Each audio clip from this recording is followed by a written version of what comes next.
Welcome to One Nation Telugu news. ముందుగా headlines చూద్దాం. TDP అధినేత చంద్రబాబుతో ప్రశాంత్ కిషోర్ సమావేశం. 3 గంటల పాటు సాగిన భేటీ. ప్రభుత్వ బలాబలగాలపై నివేదిక అందించిన ప్రశాంత్ కిషోర్.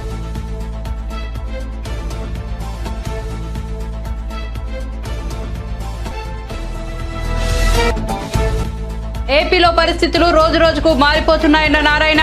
బీజేపీతో కొనసాగే పార్టీలతో తాము కలవబోమని స్పష్టీకరణ. ఇండియా కూటమిలోకి రావాలని టీడీపీని ఆహ్వానిస్తున్నామని వెల్లడి.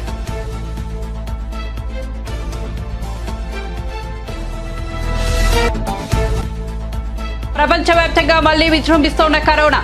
నెల రోజుల వ్యవధిలో 8.50 లక్షల కేసులు నమోదు. ఇప్పటి వరకు ప్రపంచవ్యాప్తంగా 70 లక్షల మంది మృతి.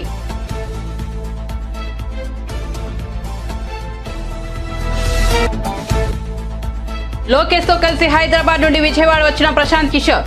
మెటీరియలే మంచిది కాకపోతే మేస్త్రి ఏం చేస్తాడంటూ అంబటి సెటైర్. మీ పని అయిపోయింది కాబట్టే గెలిచే టీడీపీని కలిశాడంటూ బోండా ఉమా రిప్లై. ఇక వార్త వరాల్లోకి వెళ్తే తెలుగుదేశం పార్టీ అధినేత చంద్రబాబు నాయుడుతో ప్రముఖ ఎన్నికల వ్యూహకర్త ప్రశాంత్ కిషోర్ సమావేశం ముగిసింది. ఉండవల్లిలోని చంద్రబాబు నివాసంలో ఈ సమావేశం 3 గంటల పాటు సాగింది. జగన్ ప్రభుత్వంపై లోతైన విశ్లేషణలతో ప్రశాంత్ కిషోర్ ఓ నివేదికను చంద్రబాబుకు అందించారు. రాష్ట్ర యువతలో వైసీపీ ప్రభుత్వంపై తీవ్ర అసంతృప్తి ఉందని ఆ నివేదికలో పేర్కొన్నారు. ధరల పెంపు, కరెంట్ ఛార్జీల పెంపు, పన్నులు, నిరుద్యోగం తదితర అంశాలు వచ్చే ఎన్నికల్లో వైసీపీ అవకాశాలపై తీవ్ర ప్రభావం చూపుతాయని ఆ నివేదికలో పొందుపరిచారు. దళితులు, బీసీలపై దాడులు వైసీపీకి ప్రతికూలంగా మారాయని, బీసీలు దళితులను వైసీపీకి దూరం చేశాయని కూడా ప్రస్తావించారు. ఎవరో ఒకరిద్దరు మంత్రులను మినహాయిస్తే మిగతా మంత్రులకు 0 మార్కులు పడతాయని నివేదికలో అభిప్రాయపడ్డారు. ప్రభుత్వానికి అహంకార ధోరణి అనే భావన ప్రజల్లో నెలకొందని కూడా వివరించారు. పరిస్థితులకు అనుకూలంగా మార్చుకునేందుకు విపక్షం తగిన వ్యూహాలోచన చేసుకోవాలని, యువతను ఆకర్షించేలా టీడీపీ కార్యాచరణ ఉండాలని నివేదికలు సూచించారు. ప్రజల అభిప్రాయాలకు అనుగుణంగా ప్రణాళికలు రూపొందించుకోవాలని సిఫారసు చేశారు. చంద్రబాబు అరెస్టు కారణంగా తటస్థంగా ఉండేవారిలోనూ వైసీపీ వర్గంలోనూ జగన్ పై వ్యతిరేకత వచ్చిందని ప్రశాంత్ కిషోర్ నివేదికలో స్పష్టం చేశారు. కాగా ప్రశాంత్ కిషోర్ తన నివేదికలో ఆయా వర్గాలు, అంశాల వారీగా ప్రభుత్వ బలాబలగాలను కూడా విశ్లేషించారు.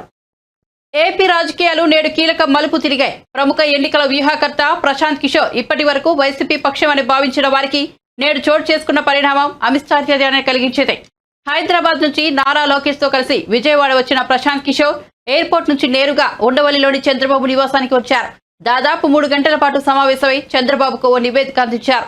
కాగా లోకేష్ తో కలిసి ప్రశాంత్ కిషోర్ ఏపీకి రావడంపై మంత్రి అంబటి రాంబాబు వ్యంగ్యం ప్రదర్శించడం తెలిసిందే. మెటీరియలే మంచిది కాకపోతే మేస్త్రి ఏం చేయగలగని సెటర్ వేశారు. దీనిపై టీడీపీ సీనియర్ నేత బోండా ఉమా స్పందించారు. బాగా చెప్పావు అంబటి, వైసీపీ పని మీ జగన్ పని అయిపోయింది కాబట్టే గెలిచే టీడీపీని కలిశాడంటూ ట్వీట్ చేశారు.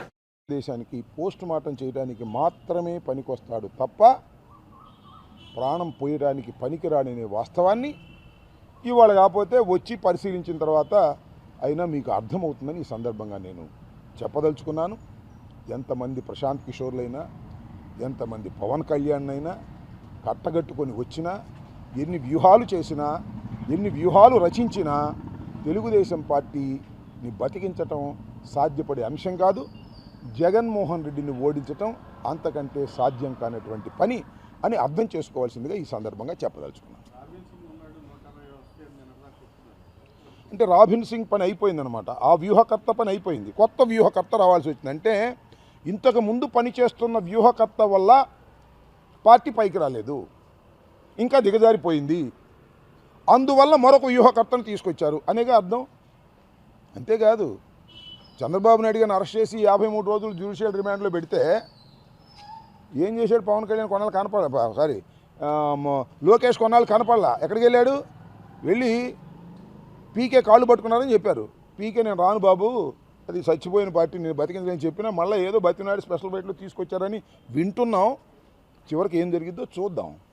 అంతే తప్ప వ్యూహకర్తలు మారినంత మాత్రాన మెటీరియల్ బాగోకపోతే అవి పైకి వస్తాయని అనుకోవటం అనేది చరిత్ర తెలియని వాళ్ళు చేసేటటువంటి పని అని ఈ సందర్భంగా నేను చెప్పదలుచుకున్నాను. Okay, thank you. మళ్ళా చెప్తున్నా, మెటీరియల్ మంచిది కాకపోతే మేస్త్రి ఏం చేస్తాడు? ఏమైనా చేయగలుగుతాడా? మెటీరియల్ బాగుండాలి కదా దేనికైనా. మెటీరియల్ బాగుంటే మేస్త్రి దాన్ని చక్కగా అమర్చగలుగుతాడు. ఇక్కడ మెటీరియలే సరిలేదు, ఎంతమంది మేస్త్రులు వచ్చినా మెటీరియల్ పనికిరాని మెటీరియల్ని ఏమీ చేయలేరని రాష్ట్ర ప్రజలు ముఖ్యంగా తెలుగుదేశం కార్యకర్తలు అర్థం చేసుకోవాలని కూడా ఈ సందర్భంగా నేను చెప్పదలుచుకున్నాను. ఇంకా ఏదన్నా ఉంటే డాక్టర్లు అప్పుడప్పుడు ఇది రెండు పనికొస్తారు. డాక్టర్లు ఒకటి వైద్యం చేయడానికి పనికొస్తారు, ఒకటి శవ పంచాయతీ చేయడానికి పోస్ట్ మార్టం చేయడానికి కూడా పనికొస్తారు. ఇప్పుడు ప్రశాంత్ కిషోర్ చనిపోయినటువంటి తెలుగుదేశానికి పోస్ట్ మార్టం చేయడానికి మాత్రమే పనికొస్తాడు తప్ప ప్రాణం పోయడానికి పనికిరాడనే వాస్తవాన్ని ఇవాళ కాకపోతే వచ్చి పరిశీలించిన తర్వాత అయినా మీకు అర్థమవుతుందని ఈ సందర్భంగా నేను చెప్పదలుచుకున్నాను. ఎంతమంది ప్రశాంత్ కిషోర్లైనా, ఎంతమంది పవన్ కళ్యాణ్ అయినా కట్టగట్టుకొని వచ్చినా, ఎన్ని వ్యూహాలు చేసినా, ఎన్ని వ్యూహాలు రచించినా తెలుగుదేశం పార్టీని బతికించటం సాధ్యపడే అంశం కాదు. జగన్మోహన్ రెడ్డిని ఓడించటం అంతకంటే సాధ్యం కానటువంటి పని అని అర్థం చేసుకోవాల్సిందిగా ఈ సందర్భంగా చెప్పదలుచుకున్నాను. ఆ వ్యూహకర్త పని అయిపోయింది, కొత్త వ్యూహకర్త రావాల్సి వచ్చిందంటే ఇంతకు ముందు పనిచేస్తున్న వ్యూహకర్త వల్ల పార్టీ పైకి రాలేదు, ఇంకా దిగజారిపోయింది, అందువల్ల మరొక వ్యూహకర్తను తీసుకొచ్చారు అనేగా అర్థం. అంతేకాదు, చంద్రబాబు నాయుడు గారిని అరెస్ట్ చేసి 53 రోజులు జ్యుడిషియల్ రిమాండ్లో పెడితే ఏం చేశాడు? పవన్ కళ్యాణ్ కొన్నాళ్ళు కనపడ లోకేష్ కొన్నాళ్ళు కనపడలా. ఎక్కడికి వెళ్ళాడు? వెళ్ళి పీకే కాళ్ళు పట్టుకున్నారని చెప్పారు. పీకే నేను రాను బాబు, అది చచ్చిపోయిన పార్టీ, నేను బతికించని చెప్పినా మళ్ళీ ఏదో బతినాడు స్పెషల్ బయటలో తీసుకొచ్చారని వింటున్నాం. చివరికి ఏం జరిగిద్దో చూద్దాం అంతే తప్ప వ్యూహకర్తలు మారినంత మాత్రాన మెటీరియల్ బాగోకపోతే అవి పైకి వస్తాయని అనుకోవటం అనేది చరిత్ర తెలియని వాళ్ళు చేసేటటువంటి పని అని ఈ సందర్భంగా నేను చెప్పదలుచుకున్నాను. Okay, thank you. నేను ట్వీట్ చేసిన విషయం కూడా మీ అందరూ చూసే ఉంటారు, మళ్ళా చెప్తున్నా. మెటీరియల్ మంచిది కాకపోతే మేస్త్రి ఏం చేస్తాడు? ఏమైనా చేయగలుగుతాడా? మెటీరియల్ బాగుండాలి కదా దేనికైనా. మెటీరియల్ బాగుంటే మేస్త్రి దాన్ని చక్కగా అమర్చగలుగుతాడు. ఇక్కడ మెటీరియలే సరిలేదు. ఎంతమంది మేస్త్రులు వచ్చినా మెటీరియల్ పనికిరాని మెటీరియల్ని ఏమీ చేయలేరని రాష్ట్ర ప్రజలు ముఖ్యంగా తెలుగుదేశం కార్యకర్తలు అర్థం చేసుకోవాలని కూడా ఈ సందర్భంగా నేను చెప్పదలుచుకున్నాను. ఇంకా ఏదన్నా ఉంటే డాక్టర్లు అప్పుడప్పుడు ఇది రెండు పనికొస్తారు. డాక్టర్లు ఒకటి వైద్యం చేయడానికి పనికొస్తారు, ఒకటి శవ పంచాయతీ చేయడానికి పోస్ట్ మార్టం చేయడానికి కూడా పనికొస్తారు. ఇప్పుడు ప్రశాంత్ కిషోర్ చనిపోయినటువంటి తెలుగుదేశానికి పోస్ట్ మార్టం చేయడానికి మాత్రమే పనికొస్తాడు తప్ప ప్రాణం పోయడానికి పనికిరాడనే వాస్తవాన్ని ఇవాళ కాకపోతే వచ్చి పరిశీలించిన తర్వాత అయినా మీకు అర్థమవుతుందని ఈ సందర్భంగా నేను చెప్పదలుచుకున్నాను. ఎంతమంది ప్రశాంత్ కిషోర్లైనా, ఎంతమంది పవన్ కళ్యాణ్ అయినా కట్టగట్టుకొని వచ్చినా, ఎన్ని వ్యూహాలు చేసినా, ఎన్ని వ్యూహాలు రచించినా తెలుగుదేశం పార్టీని బతికించటం సాధ్యపడే అంశం కాదు. జగన్మోహన్ రెడ్డిని ఓడించటం అంతకంటే సాధ్యం కానటువంటి పని.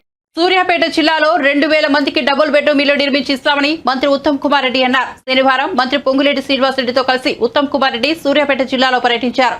ఈ సందర్భంగా ఆయన మాట్లాడుతూ 100 ఎకరాల స్థలంలో డబుల్ బెడ్రూమ్ ఇల్లు నిర్మించి పేదలకు కేటాయిస్తామని తెలిపారు. మంత్రి పొంగులేటి ఆధ్వర్యంలో ఇళ్లను పూర్తి చేసి లబ్ధిదారులకు ఇస్తామన్నారు. అర్హులకు మోడల్ కాలనీలో ఇల్లు కేటాయిస్తామని వెల్లడించారు. 10 ఏళ్లలో హుజూర్ నగర్ నియోజకవర్గంలో కట్టింది 270 ఇళ్లు మాత్రమే. చాలా లిఫ్ట్ ఇరిగేషన్ స్కీములు పనిచేయడం లేదు. 100 రోజుల్లో అన్ని పూర్తి చేసి చూపిస్తామని మంత్రి ఉత్తమ్ కుమార్ రెడ్డి తెలిపారు. అదేవిధంగా ఈ ప్రభుత్వం సోనియా గాంధీ గారు, రాహుల్ గాంధీ గారు, మల్లికార్జున్ ఖార్గే గారు ఎన్నికల ముందు ఇచ్చిన మాట 6 గ్యారంటీల విషయంలో కట్టుబడి ఉందని చెప్పి నేను మనవి చేస్తున్నాను. ఇప్పటికే ఒక విప్లవాత్మక అడుగు ముందుకేసి ఆర్టీసీ బస్సుల్లో మహిళలకి ఉచితంగా ప్రయాణం పర్మిట్ చేసిన ఘనత ప్రస్తుత కాంగ్రెస్ ప్రభుత్వం చెప్పి నేను మనవి చేస్తున్నాను. అదేవిధంగా మీలో ఎవరికైనా ఏ అనారోగ్య కారణంగా ఏ ప్రైవేట్ హాస్పిటల్లో ట్రీట్మెంట్ అవసరం ఉన్నా 10 లక్షల రూపాయల వరకు మీ ట్రీట్మెంట్ ఉచితంగా ఉండే విధంగా చేసిన విషయం కూడా నేను మీకు మనవి చేస్తున్నా. అదేవిధంగా అతి త్వరలో మహిళలకి 500 రూపాయలు గ్యాస్ సిలిండర్ పథకం కూడా ప్రారంభం చేయబోతున్నా అని చెప్పి నేను మనవి చేస్తున్నా. మేము ముందిచ్చిన మాట కట్టుబడి ఉండి 100 రోజుల్లో మేము ఇచ్చిన మాట 6 గ్యారంటీలు అమలు చేయబోతున్నామని చెప్పి నేను మీకు మరోమారు మనవి చేస్తూ, నేను హౌసింగ్ మంత్రి ఉన్నప్పుడు ఆ రోజు ఈ గుట్ట మీద ఉన్న సీతారామచంద్ర స్వామి గుడి యొక్క ల్యాండ్ 80-90 ఎకరాల ల్యాండ్ కి రెవెన్యూ డిపార్ట్మెంట్ నుంచి ఈ గుడికి 15-20 కోట్ల రూపాయలు పిచ్చి ఈ ల్యాండ్ టేక్ ఓవర్ చేసి ఒక 2000 ఇండ్లు, ఒక 2000 ఇండ్ల స్థలాలకి ఈ ప్రాంతాన్ని తయారు చేసినాము. దీనికి అనుగుణంగా ఈజీగా యాక్సెస్ ఉండడానికి అటు కోదాడు హుజూర్ నగర్ రోడ్ నుంచి ఒక రింగ్ రోడ్ తీసి ఈ కాలనీ ద్వారా ఇటు సింగారంబయ్య రోడ్డుకి కలపడం జరిగింది. అదేవిధంగా హుజూర్ నగర్ టౌన్ నుంచి ఇప్పుడు మేము వచ్చిన రోడ్డు 2.5 కోట్ల రూపాయలతో ఆ రోజు వేయడం జరిగింది. కొంత మంచినీళ్ళ కోసం, కొంత కరెంటు కోసం కూడా ఖర్చు పెట్టి కొంత వసతి కల్పించడం జరిగింది. దురదృష్టవశాత్తు మరి రాజకీయ కోణమో మరొకటో నేను చూస్తుండగానే ఎమ్మెల్యేగా, ఎంపీగా ఒక 1/2 డజన్ మంత్రులు వచ్చి ఈ హౌసింగ్ కాలనీకి 30 కోట్లు ఇచ్చినామని, 40 కోట్లు ఇచ్చినామని శంకుస్థాపన చేశారు. ఇప్పుడు 6 నెలల క్రితం అనుకుంటా మంత్రి కేటీ రామారావు గారు వచ్చి ఇక్కడనే ఈయన శిలాఫలకం ఉంది, ఈ 2000 ఫ్లాట్లు మేము పూర్తి చేస్తాం అని ఒక 30 కోట్లు మంజూరు ఇక్కడే శిలాఫలకం ఈ క్యాంప్ ఆఫీస్ లో ఇక్కడే మీటింగ్ పెట్టారు. అది శిలాఫలకం వరకే మిగిలిపోయింది. చేపట్టిన తర్వాత మంత్రివర్గంలో బాధ్యతలు చేపట్టిన తర్వాత హైదరాబాద్ కార్యక్రమాలు, సెక్రటేరియట్ కార్యక్రమాల తర్వాత ఫీల్డ్ కు పోయి మొట్టమొదటి ఫీల్డ్ కి వచ్చిన నియోజకవర్గం ఉత్తమన్న ఛార్జీ తీసుకున్న తెల్లారి నుంచే నా నియోజకవర్గానికి మీరు రావాలి అని పట్టుబట్టారు. ఒక వారం రోజులు లేట్ అయింది. ఇది వారం రోజుల ముందే నన్ను తీసుకురావాలని అన్న ట్రై చేశారు. వారం రోజులు లేట్ అయింది. వారం రోజులు లేటుగా వచ్చినందుకు క్షమించమని నియోజకవర్గ ప్రజలని మనస్ఫూర్తిగా కోరుకుంటూ ఒక అద్భుతమైన కార్యక్రమాన్ని ఇక్కడ చేపట్టారు. ఆనాడు 12 సంవత్సరాలైంది. ఆనాడంటే నిన్న మొన్న అనుకునేరు. 12 సంవత్సరాల క్రితం చాలా దూరదృష్టితో, అంటే ఎండోమెంట్ ల్యాండ్ రెవెన్యూకు ట్రాన్స్ఫర్ చేయాలి అంటే అది సాధ్యంతో కూడుకున్న పని కాదు. ఆనాడు తన హౌసింగ్ మంత్రిగా ఉండి లీగల్ గా అనేక సమస్యలున్నా ఆ సమస్యలన్నిటినీ పరిష్కరించి ఆ రోజుల్లోనే 18 నుంచి 20 కోట్లు ఎండోమెంట్ డిపార్ట్మెంట్ కి త్రూ కోర్టు ద్వారా ఎండోమెంట్ డిపార్ట్మెంట్ కి ఆ స్వామివారి అకౌంట్ లో జమ చేసి సుమారు 100 ఎకరాల భూమిని, అటు పక్క 78 ఎకరాలు, ఇటు పక్క 32-33 ఎకరాల భూమి, 110-109 ఎకరాల భూమిని రెవెన్యూ శాఖకి ట్రాన్స్ఫర్ చేయించుకొని మళ్ళీ ఆ ల్యాండ్ ని హౌసింగ్ డిపార్ట్మెంట్ కి అలొకేషన్ చేసుకున్న అంత సమర్థవంతమైన నాయకుడు మీ ఎమ్మెల్యే గారు, మన మంత్రి గారు. అయితే దురదృష్టవశాత్తు ఇచ్చిన తెలంగాణ రాష్ట్రాన్ని కాదని ఏ మాయమాటలో నమ్మి ప్రజలు 2 పర్యాయాలు ముఖ్యమంత్రి చేసిన తర్వాత మహిళా ప్రయాణికులకు ఉచిత ప్రయాణ సౌకర్యాన్ని కల్పిస్తున్న టీఎస్ఆర్టీసీకి విజ్ఞప్తి చేసింది. తక్కువ దూరం ప్రయాణించే మహిళలు పల్లె వెలుగు బస్సులు ఎక్కాలని కోరింది. తక్కువ దూరం ప్రయాణించే వారు ఎక్కువగా ఎక్స్ప్రెస్ బస్సులు ఎక్కుతున్నట్లుగా యాజమాన్యం దృష్టికి వచ్చిందని, పర్యవసానంగా ఎక్కువ దూరం వెళ్లే ప్రయాణికులకు ఇబ్బందులు ఎదురవుతున్నాయని టీఎస్ఆర్టీసీ ఎండీ సజ్జనార్ తెలిపారు. ఈ సమస్యను అధిగమించేందుకు తక్కువ దూరం ప్రయాణించే మహిళలు పల్లె వెలుగు బస్సులు ఎక్కాలని ఆయన విజ్ఞప్తి చేశారు.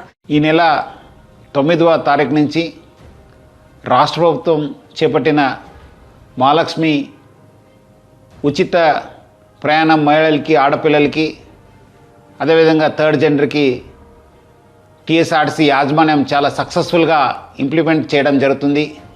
చాలా చోట్ల అనూహ్య స్పందన వచ్చింది. రికార్డ్ స్థాయిలో ప్రయాణికులు మా బస్సులో ప్రయాణం చేయడం జరుగుతుంది. బట్ ఈ ఒక పథకం ఇంప్లిమెంట్ చేయడంలో యాజమాన్యానికి, ముఖ్యంగా మన సిబ్బంది కూడా కొన్ని సమస్యలు తెలియెత్తుతున్నావు. ముఖ్యంగా చాలామంది మహిళలు తక్కువ దూరంకి వెళ్ళే వాళ్ళు కూడా మన ఎక్స్ప్రెస్ బస్సులో ఎక్కి దూర ప్రాంతం వెళ్ళే ప్రయాణికులకి ఇబ్బంది కలిగించే విధంగా ప్రయాణం చేస్తున్నారు. వాళ్ళందరికీ కూడా నా తరఫు నుంచి, యాజమాన్య తరఫు నుంచి కోరుతున్నాను, మీరు తక్కువ దూరంలో వెళ్ళే వాళ్ళైతే వెలుగు బస్సులో ప్రయాణించాలని చెప్పి నేను మరీ కోరుతున్నాను. అదేవిధంగా కొంతమంది మహిళలు స్టేజ్ కాకుండా మధ్యలో రోడ్ మధ్యలో ఆపడము, లేదంటే ఎక్కడ కావాలో అక్కడ ఆపండి అని చెప్పి అడుగుతున్నారు. దీనివల్ల కూడా చాలా దూర ప్రాంతంలో వెళ్ళే వాళ్ళు కూడా చాలా ఇబ్బంది కలుగుతుంది. స్టేజ్ దగ్గర మాత్రమే మా బస్సు ఆగడం జరుగుతుంది. సో ముఖ్యంగా దీనివల్ల కూడా దూర ప్రాంతం వెళ్ళే వాళ్ళు, వేరే ప్రయాణికులు కూడా మేలు జరుగుతుంది. మన కండక్టర్స్కి, డ్రైవర్స్ కూడా బాగా జరుగుతుంది. లేదంటే కొన్ని చోట్ల మనకు చాలా ఇబ్బంది కలుగుతుంది. మన కండక్టర్స్ కూడా చాలా ఇబ్బంది పడుతున్నారు. ప్రజలు బాగా సహకరించారు. వాళ్ళందరూ కూడా నా తరపు నుంచి, యాజమాన్య తరపు కూడా ధన్యవాదాలు తెలుపుతున్నాను. వచ్చే రోజు కూడా ఈ ఒక స్కీమ్ని ఇంప్లిమెంట్ చేయడానికి మహిళలు, ఆడపిల్లలు, థర్డ్ జెండర్ వాళ్ళందరూ కూడా సహకరించాలని చెప్పి నేను మరీ యాజమాన్య తరపు నుంచి అందరు కోరుతూ, మహిళా లోకానికి, ఆడపిల్లలకి, థర్డ్ జెండర్ అందరూ కూడా నేను యాజమాన్య తరపు నుంచి కూడా సహకరించేందుకు పేరుగా ధన్యవాదాలు తెలుపుతున్నాను. రామ్ గోపాల్ వర్మ రూపొందించిన పొలిటికల్ డ్రామా చిత్రం వ్యూహం. ఇది ఏపీ సీఎం జగన్ ప్రస్థానానికి సంబంధించిన చిత్రమని ప్రత్యేకంగా చెప్పనక్కర్లేదు. విజయవాడలో వ్యూహం చిత్రం ప్రీ రిలీజ్ ఈవెంట్ నిర్వహిస్తున్నారు. ఈ నేపథ్యంలో దర్శకుడు వర్మను మీడియా పలకరించింది. ఈ సందర్భంగా ఆయన మాట్లాడుతూ, రాజకీయాలకు సినిమాలకు పెద్ద తేడా లేదని, రెండు కూడా ప్రజలకు సంబంధించినవేనని అన్నారు. మాస్ లో వాటికి చాలా క్రేజ్ ఉందని తెలిపారు. తాను వ్యూహం చిత్రంలో ఎక్కడా వక్రీకరించలేదని, ప్రచారంలో ఉన్న అంశాలని తన చిత్రంలో చూపించానని తెలిపారు. ఏం వక్రించానో తెలియకుండా గుమ్మడికాయ దొంగ ఎవరంటే భుజాలు తుడుముకుంటే ఎలా అని వర్మ ప్రశ్నించారు. వాళ్ళు పొద్దున లేచిన దగ్గర నుంచి వీడు దొంగ, వీడు మోసగాడు అంటున్నారు. ఇది వక్రీకరించడం కాదా అని నిలదీశారు. తాను ఏం తీశానన్నది సినిమా చూశాక మాట్లాడితే బాగుంటుందని హితవు పలికారు. అంటే అది కదండి, ఇప్పుడు జగన్ గారి మెయిన్ క్యారెక్టర్ ఉన్నప్పుడు ఆటోమేటిక్గా నాకు, కిరణ్కి, ప్రొడ్యూసర్ కూడా జగన్ మీద ఉన్నప్పుడు వాళ్ళు వస్తారు. మిగతా వాళ్ళు వస్తే దే కెన్ ఎంజాయ్.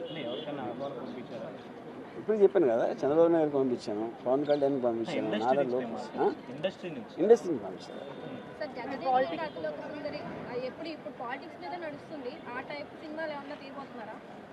అది ఎందుకు వచ్చింది నా దగ్గర? అది ఎందుకు వచ్చింది ఇప్పుడు?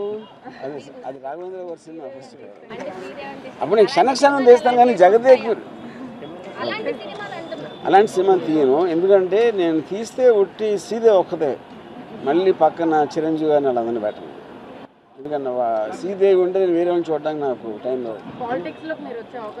లేదు, ఎట్టి పరిస్థితుల్లో. శపథం సేమ్ అండి. ఇప్పుడు వ్యూహం అనేది రాజశేఖర రెడ్డి గారు పోయినప్పటి నుంచి ఈయన సీఎం అయ్యే వరకు ఉంటుంది, కొంచెం నాన్ లీనియర్ స్ట్రక్చర్ ఉంటుంది. మిగతా శపథం అనేది సీఎం అయిన తర్వాత ఇప్పటి వరకు ఇవాళ మనం మాట్లాడుతున్నాం.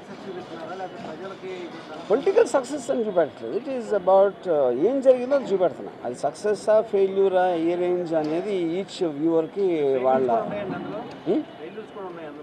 ఉన్నాయి. Of course, ya, yes, ya. ఎవరెవరు ఆ పర్టికులర్ టైం పీరియడ్లో రిలవెంట్ అందరూ ఉంటారు, ఇంక్లూడింగ్ చిరంజీవి గారు, పవన్ కళ్యాణ్ అందరూ ఉంటారు.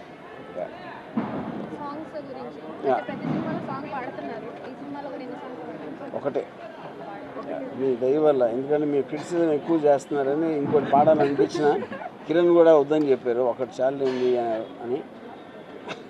ఎస్, సాంగ్స్ అన్నీ కూడా బ్యాక్గ్రౌండ్ సాంగ్స్, లిప్సింగ్ సాంగ్స్ అన్నీ లేవు సినిమాలు. No no.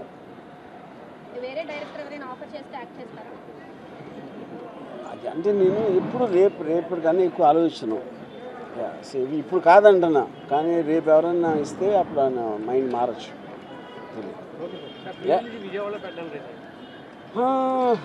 మీరు కిరణ్ గారు మీరు చెప్పండి, అది విజయవాడలో పెట్టడానికి రీజన్ ఏంటి? స్క్రిప్ట్ అనేది, ఈ వ్యూహం కథ అనేది బేసికల్గా రెలవెంట్ ఆంధ్రప్రదేశ్ రాజకీయాలకు సంబంధించిన అంశాలు ఎక్కువగా ఉంటాయి కాబట్టి అది రిలేటెడ్గా మనకి ఈ ప్రాంతానికి సంబంధించిన 2009 నుంచి 2014 వరకు 14 నుంచి 19 అంటే టోటల్గా 10 ఇయర్స్ స్పాన్లో జరుగుతున్న రాజకీయ సంఘటనలన్నీ దగ్గరగా దాని నిజ జీవిత సంఘటన ఆధారంగా తీసుకున్న సినిమా కాబట్టి మూవీ కాబట్టి అందువలన ఇక్కడ పీపుల్కి ఎక్కువ కనెక్ట్ అవుద్దనే ఉద్దేశంతో హార్ట్ ఆఫ్ ది ఆంధ్రప్రదేశ్లో మన విజయవాడ నగరంలో నడిబడిన ఈ స్టేడియంలో పెట్టాలనేది ఆలోచన. ఇంకో పాయింట్, ఇప్పుడు ఈ స్టేట్లో జరిగిన ఇన్సిడెంట్ కానీ ఈ స్టేట్లో ఉన్న క్యారెక్టర్స్ కానీ వాళ్ళ మీద ఈ స్టేట్ ప్రజల కోసం సినిమా తీసినప్పుడు వేరే స్టేట్లో ఫంక్షన్ పెట్టడం అనేది అర్థం లేదు. సార్ ఇంకోటి ఇదే కృష్ణా నది ప్రాంగణంలో మీరు షూటింగ్ చేస్తే కొంతమంది పసుపు నీళ్ళతో కడిగడం అవన్నీ కూడా చేశారు. కొంతమంది పేర్లు చెప్పండి ఎందుకు? ఉమ్మగానే రేపు ఈవెంట్లో వాళ్ళకి కౌంటర్ ఇవ్వడం కానీ దానికి సంబంధించిన మీరు మాట్లాడబోతున్నారు అంటే సిచ్యువేషన్ కాబట్టి సినిమా కంప్లీట్ అయ్యి సెన్సార్ ఫుటేజ్ వచ్చింది కాబట్టి అంటే దేవుని నమ్మాలంటే చిన్న వాళ్ళ గురించి మాట్లాడింది అసలు అది ఆయన ఎవడో కూడా తెలియదు అసలు. సో ఐ థింక్ నేను మాట్లాడితే చంద్రబాబు నాయుడు గారు, పవన్ కళ్యాణ్ ఆ రేంజ్లో మాట్లాడతాను కానీ ఉమా గిమా అందరూ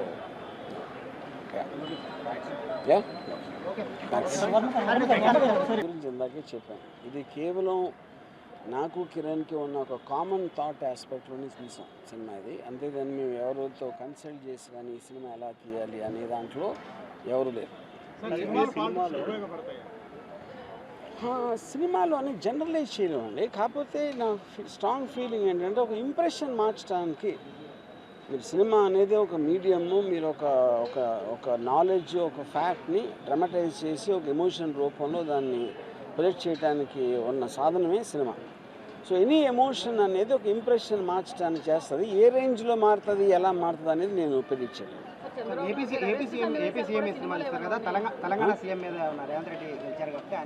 లేదు అబ్సల్యూట్గా తెలంగాణ పాలిటిక్స్ లేదు ఈ సినిమాలో. అంటే ఒక పర్టికులర్ టైంలో కాంగ్రెస్ ఆస్పెక్ట్ అనేది ఉంటుంది జగన్ గారి బిగినింగ్ కదా. ఇన్ ఫ్యూచర్ నేను చెప్పలేనండి. ఎస్ ఉంటాయి అంత ఉండదు కానీ ఇప్పుడు లేటెస్ట్గా ఉన్నాయి అన్నీ ఉంటాయి. సార్ వివేక హత్యకు సంబంధించి మీ సినిమాలో ఏం చూపిస్తున్నారు సార్? ఏం చూపిస్తారో చూడాలి మీరు. ఏం చూపిస్తారని ఇక్కడ నేను చెప్పేస్తే మీరు ఇంకా సినిమాలో ఏం చూస్తారు? ఇంకా ఎక్కువ మంది వస్తారు సార్. అది 100% ఉంటుంది. ఆ టాపిక్ అయితే ఉంటుంది. ఎస్ శపథం అనేది పార్ట్ 2 అది జనవరి ఎండ్లో వస్తుంది. ఎన్నికల్లోపే ఎన్ని సినిమాలు తీసుకున్నారు? ఎన్నికల్లోపే ఉంటుంది సార్ మొత్తం. సార్ మీకు ఏపీ సీఎం జగన్ మీద వస్తున్న ఈ సినిమా అయితే అనుకుంటున్నారు సేమ్ అట్లాంటి యాత్ర 2 కూడా వస్తుంది, అది జగన్ గారికి దాని మీద మీ ఒపీనియన్? యాత్రలో నాకు తెలియదు అండి. ఎందుకంటే నాకు మెయిన్ రాఘవ నాకు పర్సనల్గా తెలుసుకొని తను తీసుకునే సబ్జెక్ట్ మ్యాటరు ఏ పర్టికులర్ దాన్ని హైలైట్ చేస్తున్నాడు అనేది నాకు అసలు అవగాహన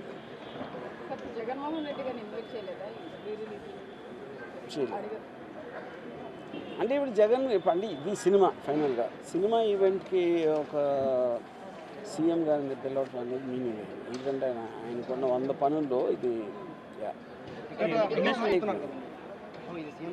అంటే అది ఇప్పుడు టికెట్స్ హైక్ అనేది 100 crores దాటిన ఒక హెవీ బడ్జెట్ సినిమాలు చేస్తారు.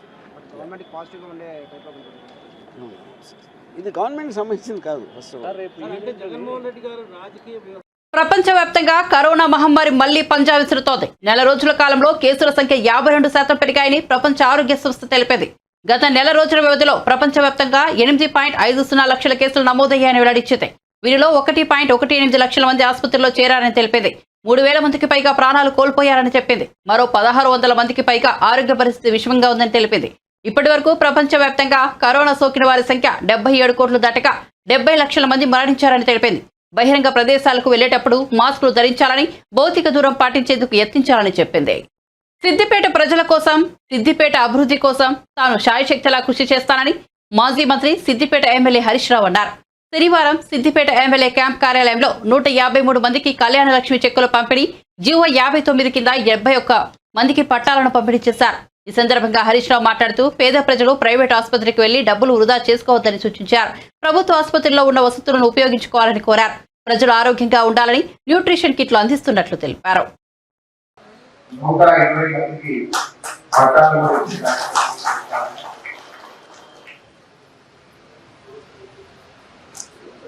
అయితే ఈరోజు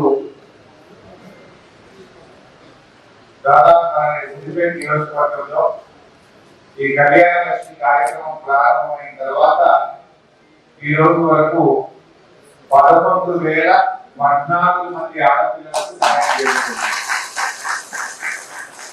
ఒకరు ఇద్దరు కాదు, 153 మంది ఇస్తున్నారు. ఇట్లా ఇప్పటి వరకు మన సిద్దిపేట నియోజకవర్గంలో 11,014 మంది ఆడపిల్లలు పేరెంటి ఆడపిల్లల పెళ్లిలకు ప్రభుత్వం నుంచి లక్షల రూపాయలు ఆర్థిక సహాయం అందించింది.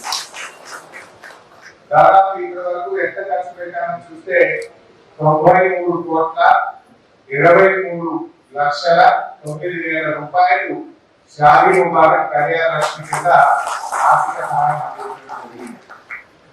మరి మీరందరికీ కూడా ఒక చిన్న సూచన ఏంటంటే, సరే మన తెలంగాణలో పెళ్ళైన తర్వాత మొదటి కానుక కూడా తల్లిగారు చేయాలి, అంతే కదా. ఈ ఖర్చు తీరదో మళ్ళీ ఆ ఖర్చు శుభ్రైంది. అయితే నేను ఇచ్చే సూచన ఏంటంటే, సిద్దిపేటలో మెడికల్ కాలేజీ పెట్టించి మంచి ప్రభుత్వ ఆసుపత్రి కట్టించారు. ఇక్కడ మీకు దాదాపు 200 మంది డాక్టర్లు పెట్టించిన గవర్నమెంట్ హాస్పిటల్. ఒక ఆడవాళ్ళని చూసే మహిళా డాక్టర్లే 15-20 మంది ప్రజలు. అన్ని రకాల మందు డాక్టర్లు కానీ అన్ని రకాల డాక్టర్లను పెట్టి మంచి సదుపాయం సిద్దిపేటలో ఏర్పాటు చేసాం. అందువల్ల పేదవాళ్ళు ప్రైవేట్ ఆసుపత్రులకు పోయి మీ డబ్బు వృధా చేసుకోవద్దు. చక్కగా ప్రభుత్వ ఆసుపత్రుల్లో మంచి వైద్యులు దొరుకుతాయి. కేసీఆర్ కిట్ ఇస్తాము. ఇప్పుడు బిడ్డ కడుపులో పడగానే న్యూట్రిషన్ కిట్ కూడా ఇస్తా ఉన్నారు. కడుపులో పడితే న్యూట్రిషన్ కిట్, కడుపులో నుంచి బయట కాగానే కేసీఆర్ కిట్ రెండు కూడా ఇస్తున్నారు. అందువల్ల మీరు మన కోవిడ్ సెంటర్ దగ్గర ఉండే ప్రభుత్వ ఆసుపత్రిలో ఈ వసతులను కూడా ఉపయోగించుకోవాలని చెప్పి కోరుతాము. అమ్మఒడి వాహనాలు కూడా పెట్టాం.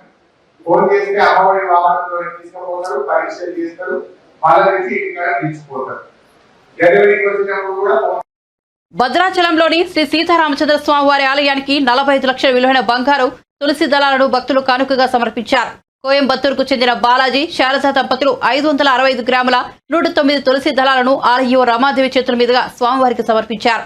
సీతారాములకు పట్టు వస్త్రాలు కూడా అందజేశారు.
బులెటిన్ ముగించే ముందు హెడ్లైన్స్ మరోసారి చూద్దాం.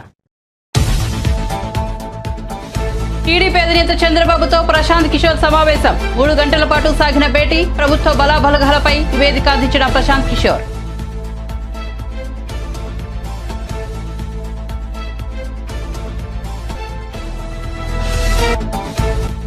ఏపీలో పరిస్థితులు రోజు రోజుకు మారిపోతున్నాయన్న నారాయణ. బీజేపీతో కొనసాగే పార్టీలతో తాము కలవబోమని స్పష్టీకరణ. ఇండియా కూటమిలోకి రావాలని టీడీపీని ఆహ్వానిస్తున్నామని వెల్లడి.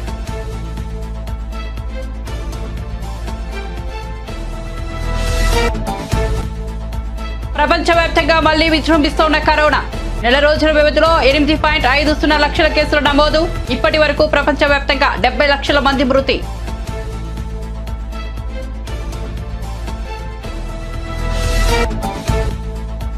లోకేష్ తో కలిసి హైదరాబాద్ నుండి విజయవాడ వచ్చిన ప్రశాంత్ కిషోర్. మెటీరియలే మంచిది కాకపోతే మేస్త్రి ఏం చేస్తాడంటూ అంబటి సెటైర్. మీ పని అయిపోయింది కాబట్టే గెలిచే టీడీపీని కలిశాడంటూ బోండా ఉమా రిప్లై.